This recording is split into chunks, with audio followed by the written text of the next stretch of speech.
ఇగో ముందుగా ఆయమన్న వార్తలు ఏం రాసుకొచ్చిర్రు ఏంది ఏం కథ అంటే రేపు నన్ను చంపొచ్చు, తమ్ముడినే చంపాడు, పదవి కోసం నన్ను కూడా చంపొచ్చు. మాజీ ఎమ్మెల్యే ఎర్ర శేఖర్పై ఎమ్మెల్యే అనిరుద్ రెడ్డి సంచలన వ్యాఖ్యలు. ఇక ఇప్పుడు ఈ కోలిలాగా పెంకబీది పేలపిత్తి లెక్క శంగడం బింగడం ఈ మధ్యకాలంలో బాగా ఉరుకొని పెడుతుంది ఈయన పేరు. ఇక దీని కడుపులో ఇంకో ఆంబాయం కూడా ఉంది, అది కూడా ఇప్పుడు బయట పెట్టాలి. ఏమైనా రాష్ట్ర ఖజానా ఖమ్మం నల్లగొండ ఈ రెండు జిల్లాలకే ఎక్కువ పోతుంది. ఆ జిల్లాల మంత్రులే ఎక్కువ పట్టకపోతున్నారు. పైగా సూట్ కేసులలో వాళ్ళే పట్టకపోతున్నారు. మా జిల్లాకి ఏం వస్తలేదు, ఇంత పొడుగు అంత పొడుగు బారు బూరు బసన్నపేట మా జిల్లా మంత్రి, మా జిల్లా ముఖ్యమంత్రి అయినా మాకు పైసలు చక్కగా వస్తలేవు, అటే పోతున్నాయి. ఏమైనా పాలు పథకం తూర్పుకు ఖమ్మం నల్లగొండ లీడర్లే గుంజుకోపోతున్నారని కూడా ఈ కోయిలాగా అంబాయం వెళ్ళబోసుకుంటుంది. ఇక ఇంట్లోనే ఏమనుకొస్తుండు, తమ్ముడినే చంపాడు, పదవి కోసం నన్ను కూడా చంపవచ్చు అని కూడా మళ్ళీ దుకాణం ముంగటేసుకుంది. ఎర్రశేఖరు ఇక అప్పుడెప్పుడు సర్పంచ్ పదవి కోసము తమ్మినే చంపిండట. ఈ కోయిలాగా ఇప్పుడు పదం పడుతుంది. ఆయనను మీరు ఎట్లా కాంగ్రెస్ పార్టీలో షరీగా చేసుకుంటారు? ఫ్యాక్షనిస్టులను కాంగ్రెస్ పార్టీలో ఎట్లా షరీగా చేసుకుంటారు? మీరు చేసుకునే ప్రసక్తే లేదని బల్లగుద్ది మీసం మేలేసి చెప్తుంది ఈ కోయిలాగా. ఏది జడ్చర్ల ఎమ్మెల్యే అనిరుద్ రెడ్డి. ఇక దీని ఆంబాయం ఇట్లా ఉంది. ఇక పోతే కాంగ్రెస్ గుర్తుపై మజ్లిస్ అభ్యర్థి పోటీ, బీజేపీ రాష్ట్ర అధ్యక్షుడు రామచంద్రరావు. ఇక ఈ కోయిలాగా దోపదం. ఇక ఆయన పాట ఆయన పాడుతుడు. సరే, ఇక ఎవరు పట్టకాలనుకుంటారులే ఎలక్షన్ల ముందర, కానీ నాయకులది ఏముంది కథ. మునుగోడులో స్పెషల్ రూల్స్, ఇగో ఇది అసలైన కథ. అరకసేత బట్టి అరసేతి గీతాలు అరిగిపోతున్నాయి పేదోళ్లకు. ఇప్పుడు రాజగోపాల్ రెడ్డి ఏదో స్పెషల్ రూల్స్ పెట్టిండట మునుగోడు ఇలాకల.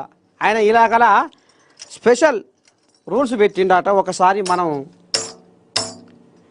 అరకసేత బట్టి అరసేతి గీతాలు అరిగిపోతున్నాయి పేదోళ్లకు, మంది కొంపలు ముంచి అక్రమ ఆస్తులు పెరిగిపోతున్నాయి లీడర్లకు, నేతలు దోచిన కోట్లాది కోట్లు పొంగి పొంగి పొర్లుతున్నాయిరా, నా పేదలు దాచిన కన్నీటి బొట్లు ఏరులై పారుతున్నాయిరా. అర్థమైందిగా? అయితే కొంతమంది లీడర్లు రాజకీయాలకు ఎందుకు వస్తారయ్యా అంటే డబ్బులు కమాయిద్దామని వస్తారంటారు, వస్తున్నారు కూడా. కానీ ఇక్కడ మునుగోడు ఎమ్మెల్యే రాజగోపాల్ రెడ్డి రాజకీయాలకు వచ్చి ఉన్న డబ్బులు ఓడిపించుకుంటుండు. ఆయన ఒక్కరోజు మునుగోడు నియోజకవర్గంలో అడుగు పెడితే 50 లక్షలు కథం, 50 లక్షలు ఖర్చు పెడతాడట కోమటిరెడ్డి రాజగోపాల్ రెడ్డి. ఇక ఆపదికి సాపదికి ఒక ఆయన దవాఖాన ఉన్నామని వస్తాడు, ఒక ఆయన ఇల్లు లేదని వస్తాడు, ఒక ఆయన ఇడుపు లేదని వస్తాడు, ఒక ఆయన నా పోరగానికి ఫీజు కట్టాలి సారో అని పబ్బతి పడతాడు. అంటే ఇటువంటి బాధలు గల్లా అర్థం చేసుకునే మనస్తత్వం కాబట్టి ఇక ఎప్పుడు పోయినా ఇక ఇంత మూట పట్టుకొని పోయి జనాలకు ఖర్చు పెట్టి వస్తాడు.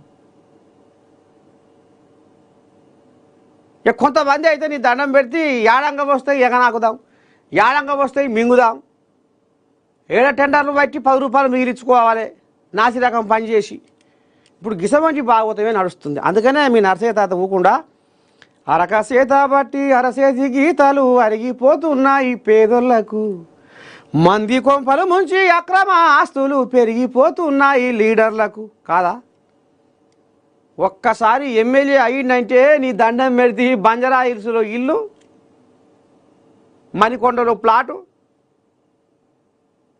ఇంకో కాడ ఓ ప్లాట్, ఇంకో కాడ ఓ అపార్ట్మెంటు, ఒక ఆడ హోటలు, ఒక ఆడ బిజినెస్, ఊర్లల్లా 100 ఎకరాల భూములు. ఇవన్నీ చూస్తూనే ఉన్నాం కదా. ఇక ఈయన మాత్రం ఉన్నే ఒడిపించుకుంటుండు. సరే, ఇంకా అయ్యా మరి అసలు ముచ్చట ఏంటంటే, బయటి వారు వచ్చి టెండర్లు వేస్తే ఊరుకోం, ఊరు బయటే షాప్, రాత్రి 8 గంటలకు క్లోజ్. రాజగోపాల్ రెడ్డి